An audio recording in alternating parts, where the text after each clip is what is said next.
COINY are a duo. Everyone knows that. They've got a whole bfdia's worth of experience under their collective belt. They compute, they both execute. We all know the words, right? Lol. Hi CYT. My name's smal, though they call me the Confucius #1. I started out as a massive coinpin head, just like half her fanbase, and I can't ever fathom myself ever being a complete coining because of that. But here's the thing. No relationship is perfect, right? No matter how written in the stars, puzzle pieced together two may seem, they're still two different people. Sometimes those differences are much more dire than others. COINY is a simple, kind-hearted dude who loves fun and real competition more than anything. Pin is a passionate, developed leader who knows what's right for her team, her friends, and even herself. COINY is known for going with the flow, acting cool and used to everything being just fun and great. Pin is known for identifying problems and putting her foot up to fix its stat. She's educated, observant, and very strong for her sense of justice. COINY looks at things through his own shoes and lifts up those he's close to that way. He's best at using his own values and perspective to encourage those who he sticks with and cares about, and when he relates to others, he's good. Pin wants to be understood, even past the competition. She wants to be looked at as a layered person, both for her surface level heroicness and her deeper worries. COINY has been worshipped by the competition. It had always loved him, and so has just about everyone else in it. It's hell of adventurous, never static, something new is always happening, and he fits in wonderfully into the action. Pin has not been known for being able to fit in. COINY, everything is great to COINY. Everything is A-okay. It's a battle for a prize. Life is good. Pin wants to be listened to. Let's see. J&J loves their duos. We just love selling those two characters who just aren't anything without each other. And this isn't even really bad on its own. But how? How do they pull this off? Well, to make a duo like this, you need an easily recognizable dynamic, which Pin and COINY have. Pin is strong and bold and speaks up. COINY is sort of dumb, but he always has her back. Very surface level, that's them. coinpin. A perfect dynamic. They're perfect. Or they would be, if that was all there was to them. It's right there. I leave for 5 seconds to look at this funny plant, and you've decided to start cheating? Cheating? Two didn't say glue was off limits, did they? If you know me, you know how much this scene has meant for me for years. Literally my foundation for my whole pin fixation, but it's there and it is important. Look, if you've been watching the show in episode release order, this is where it all began. No shade to COINY for this one, but it should be acknowledged that COINY's brain waves are simpler and smaller than Pin's, I'll say. A common way he perceives the world and his relationships is to simply relate them to himself, to see how can he help. This does help Pin in BFB6 because he's able to encourage her by connecting her accomplishments with his, hence them being partners in crime. But it doesn't in Tpot 2. In Tpot 2, COINY's response in the counter to Pin's deal is to once again compare her goals to his, hence saying, "Don't you just want to win?" But as we see, Pin is visibly offended and hurt by this, showing that he's wrong. This isn't the first time that COINY's goals contrast from Pin's, but it's the first time it's overwhelmingly clear to him, since he couldn't read between the lines very well as to why exactly Pin let him home BFDI 18. We'll get that today later. And I think this is where the duo falls so short every time there is a bit of nuance. Pin is an extremely nuanced character, with one of her proofs of her nuance being that she values the people around her and doing what's right over the mere game and competition. And sure, she can be competitive, but it's very important that this drive for doing the right, beneficial thing always overpowers her want to be competitive in the simple game. It's in BFB6, it's in a small moment in BFDI 18 when Fry steals from her. It's in Tpot 15 with DPYA. It's in Teapot too. It has always been a part of her, and it is important that this part of her shines, as glossed over as it tends to be. You'll see what I mean. But the point is, COINY doesn't share this level of nuance. COINY is a really simple character, and on this own, this isn't bad at all. In fact, it's a very good reason to love him. But when this clashes with Pin's depth, it always ends negatively. But Teapot 2 argument can be connected back to bfdia. When it is connected, when you try to think about how Pin's anxiety mirrors bfdia, you'll find that Pin doesn't have a good history with injustice. Remember, her sense of justice is strong, and it is clearly stronger than her joy of getting far in the competition. This is just one thing that makes her different from everyone, especially in bfdia. Now, this isn't a Pin video, so I'll try to keep my Pin ramblings level, but on top of Pin's discomfort with her team doing what was wrong, it managed to bring her back to bfdia. The confusion, the feeling wrong. Pin felt wrong in bfdia. She felt wrong from the start, like there was something deeply and inexplicably wrong with her. Like, at first these inadequacies started out small, like, why did Teardrop get out when she herself spoke up for her? Teardrop was good. Teardrop did nothing wrong. What was wrong with Teardrop? But as the game began to reward the good people more and more and punish the bad ones worse and worse, as Pin found it harder and harder to make friends, have a stable team, be listened to, be herself, this deep-rooted fear and hatred of being shut down and ignored began to grow. And it never truly went away, as that's what trauma does to you. And that's just scraping the surface of the psychological torture bfdia did to her. But does COINY get that? Can he fathom that? Can he understand? Considering the kind of dumb little guy he is, unfortunately, no. It was just fun to COINY. I hate to say it, but COINY is factually just too plain dumb to truly be able to care for Pin past the physical, surface level dilemmas where it's easy to connect. Anyone can say that it's bad to be reduced to an object, but how much thinking does it take to fathom how agonizing it must be to have your dream of being a big leader who everyone listens to torn from you so painfully and reduced to atoms, forced to quote-unquote conform to bullies, all because you just had to be a little different? You just had to be you. You can't speak, you can't move, you can't see. They quite literally now won't even allow you to express yourself just a teensy bit.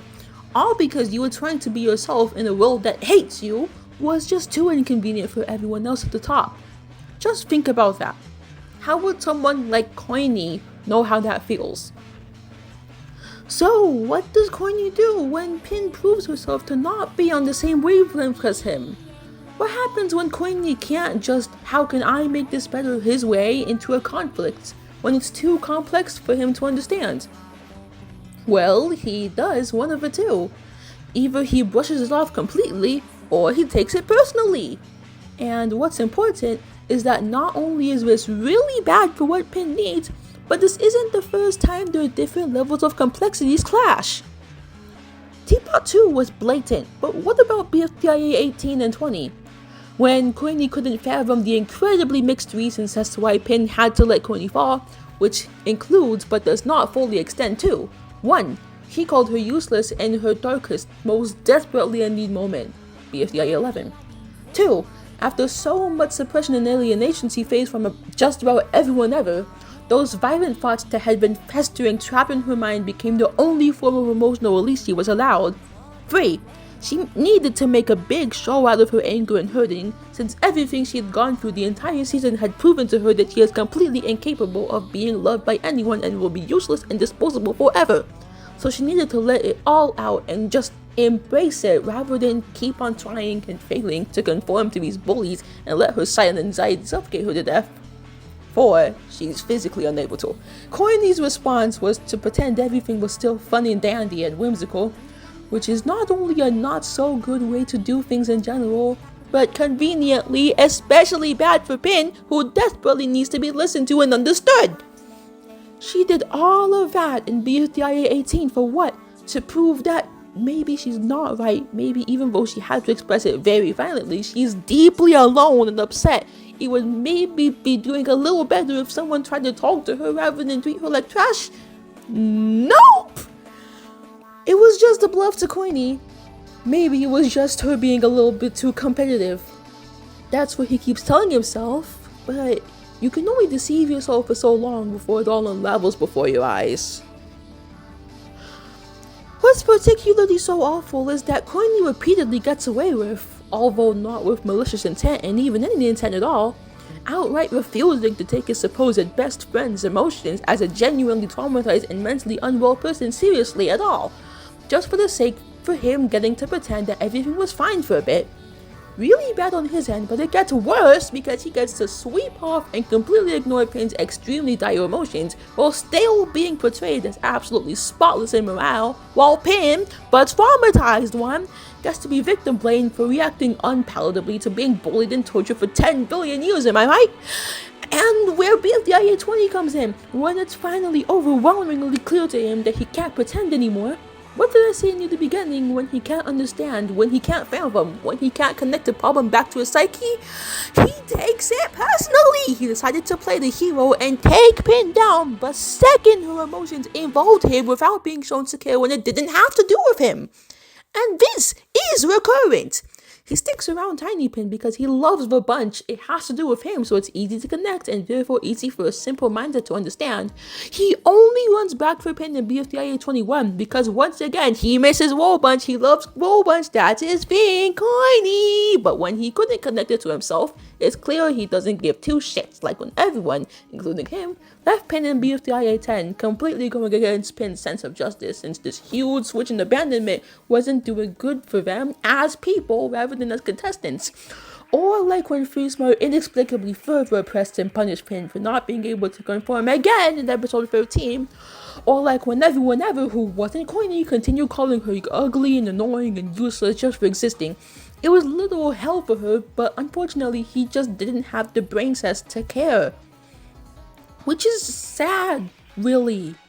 Pin, an incredibly complex and suffering character, paired with COINY, someone who's too simple and dumb and carefree to give her the proper care and love she really needs and deserves.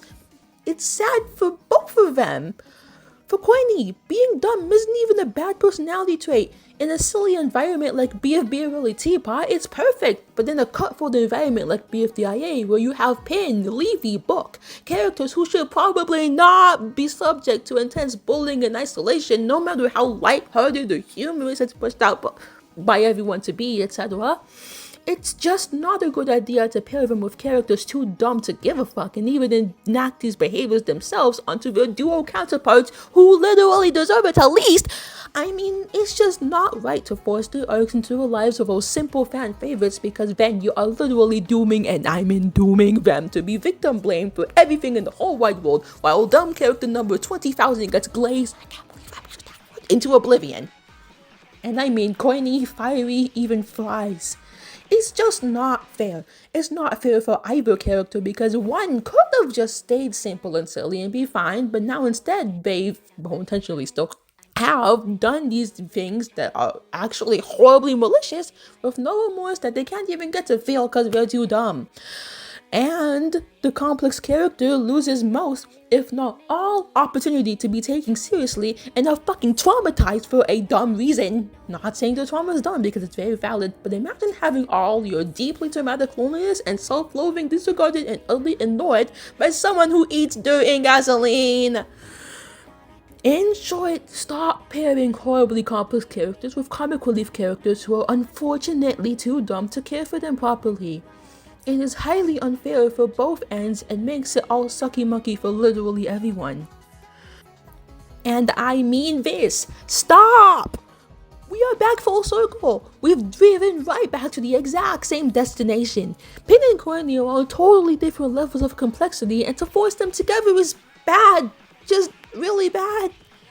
Smal, it can't be that bad. Let's look at what happened in bfdia 21 then, shall we? From the surface. Yay, they're friends again. But think, my friends, think. Is it fair? Does it make sense? Is it consistent? Does it provide full closure and explanation? it's just, since their brains are wired just so different, if J&J really wants them to have to reunite, then that means logically you would have to get them both on the same level. Think about that. That means J&J would either have to give COINY super brain dots or a flanderized pin for the sake of coinpin. Guess what happened? Here's a hint. I'm not happy with it. Ding ding ding, the latter. Seriously, with this route, it's like the J&J writers had to flanderize and stomp on her story just because you can't really put a complex character right by the side of someone like COINY! Because if you don't flanderize her for the sake of coinpin, then Tpot 2 happens, as we all know. So it sucks. The apology the writers made her give sucks and only acknowledges like 5% of what she went through, just so it's easy for COINY to forgive her or something. I swear, when the episode first came out and my biggest concern was how they were going to speedrun Pin's therapy arc before IDFB happens, I was trying so hard to be nice because I'm not a pessimist nor a COINY neg, but the more I thought about it, the angrier and angrier I got. They built everything up for her. Her complexity, her trauma, her anger, only for them to throw it all out the window just because they couldn't shove it into the tiny coinpin box. So instead of just not shoving her back into the coinpin hole, they just threw out all the rest they couldn't fit into it. It's disheartening, it's upsetting, it's a terrible writing choice, and I can't believe they would do that for her, all because they preferred having coinpin over having a complex character just be complex. And not just this! bfdia 21's editing was also inconsistent with Tpot 2, baby! Pin's whole day with Leafy, why only a day, Jack is Leafy, what the fuck, you can't cure a character that fast, showed her that it's not actually impossible for someone to love her. And I guess that's where the coinpin scene leads in. Although I wish they made that more clear and a lot less subtle. COINY revealed his feelings, but Pin never got to reveal more than that she wanted a friend, never mentioning why she thought it was impossible for her to make one. She's not just competitive, she values friends over the competition, and they were getting that aspect of her character right until the very fucking end of her conversation. J&J was doing pretty good until the end of their conversation, when they rubbed it in your face that she's competitive. I guess that's like the glue to coinpin, but it doesn't make Tpot 2 make sense, nor tie in with what made Pin's leadership to DPYA so incredibly special. I guess we can have both, but Pin's love for her people over the competition must really shine over her occasional competitiveness, because that is so much more important to her character. If it was the other way around, if her competitiveness was more important apparently, then first of all, most of the coinpin conversation with her just wanting friends wouldn't make sense, but more importantly, and as I said, Tpot 2 wouldn't make sense, and DPYA wouldn't make sense. That's why I think the conversation was passable until the end. They could have really toned down Pin's competitive side in order to make her character a lot more cohesive. So, in order to make complex coinpin work, you know, not the surface level one we get to see in BFB and early Tpot, in order to get this deeply traumatized and vile gal to work with fun-loving man with 2 brain cells to just fuck over the gal, okay.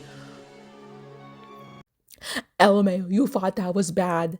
LMAO, you thought the ending of bfdia 21 was bad. Oh my pin back. The date is August 25. Welcome to my fucking demise, bfdia 2010. Okay, calm down. I am no pessimist here. We love Battle for Dream Island again. We love Battle for Dream Island again. We love Battle for Oh my pin factory. I'm sorry. This is a video essay on what's beneath COINY and Pin's relationship and why there are many secret problems that are shit for them both. It can't be that bad. It can't be that bad. It can't be that bad. It can't be that. No. I didn't actually watch most of the episode outside a ton of clips, since I genuinely could not take it. But if that's the note that J&J wants us to end it off on, that none of it fucking matters, then I will not accept this. I've seen many Pin fans speak up about it too, with emphasis on the horrible writing and mischaracterization, and I agree, which is why I unfortunately do not have jack shit to say about the episode. Well, not for this video essay specifically, because I've already kind of made my point as far as I know. That COINY doesn't think Pin needs consoling after everything. And then people wonder just how Tpot 2 happens. My oh my. I don't know who's writing bfdia, and I'm not totally one to complain as I'm just a fan after all. But if the writer of Tpot is completely capable of taking their traumatized characters' emotions seriously and giving them all of the justice they deserve, then who the hell did they hire for bfdia in order to throw Pin under the bus like this? They're trying so hard for a humorous approach that they're willing to fuck Pin over just so they can keep it casual, even when they've amazingly shown to be completely incredibly capable of taking a traumatized character seriously. I love and so, but I'm salty because they let her have everything and not Pin, whose story paralyzes her surprisingly well. Bullshit, I tell you. Me and my Pin gang are going to set this straight in our little Tumblr fan club. Don't mind us. Sorry, where was I? Oh yeah, fuck mischaracterization, fuck everything, 0 out of 10. Sorry, this video was about coinpin, right? What have we learned today? 1. Pin and COINY are on gloriously different levels of complexity, with Pin's deeper struggles unfortunately being too hard for COINY to understand or even fathom, hence making their duo urgently imperfect that they can't just keep ignoring. 2. COINY's way of encouraging Pin, through looking at how he can improve things rather than how to solve them, only helped Pin temporarily when she needed encouragement, but halted and even hurt her when she needed understanding. Here's a bonus note: since Pin's confidence was only just in its baby steps in BFB, this approach was what made her too clingy and reliant on COINY, but nobody noticed I guess until Tpot 9. Look, I really mean it when I say this. Was Pin healthier leading her team who shares her same values of doing what's right over just winning the show? Or helplessly relying on COINY for just about everything? Like, I'm sorry genuinely, but Pin needed more than encouragement. She needed to be understood, which COINY unfortunately cannot give her because he's too dumb. 3. Jack and Jellyfin needs to find better ways to end character arcs than duo reunifications. We are turning back to the beginning. J&J loves their duos, but they love them too much to the point where we're willing to fuck over the characters themselves just to get that brand back up again, and all the shippers can go, yay, hashtag marriage. Oh, I have a shipper, it happened with 5v, it happened again with coinpin. Not enough people take the time to really look at their relationship beneath that popular brand, and that actually needs to be studied. 4. Lastly, stop pairing complex characters with comic reliefs. It doesn't even sound good on paper. Trying myself to be sympathetic to COINY Nation is just not fair for either of them, especially not for Pin for obvious reasons, but not for COINY either because now he's got all this dirt on him. 5e and Leafy also follows this pattern that needs to be stopped, except 5e was a different story, but this video is not about 5e. With these 4 things we learned, what can we do? Well, we can we can follow me on Tumblr since there's no more Pin to support. There's not much we can. Anyways, thanks for watching genuinely. This is something I've been passionate about for years. My name is smal5504 or smalpin, but they also call me Pinfusius #1, and they don't call me the Pinfusius #1 for nothing. See you later.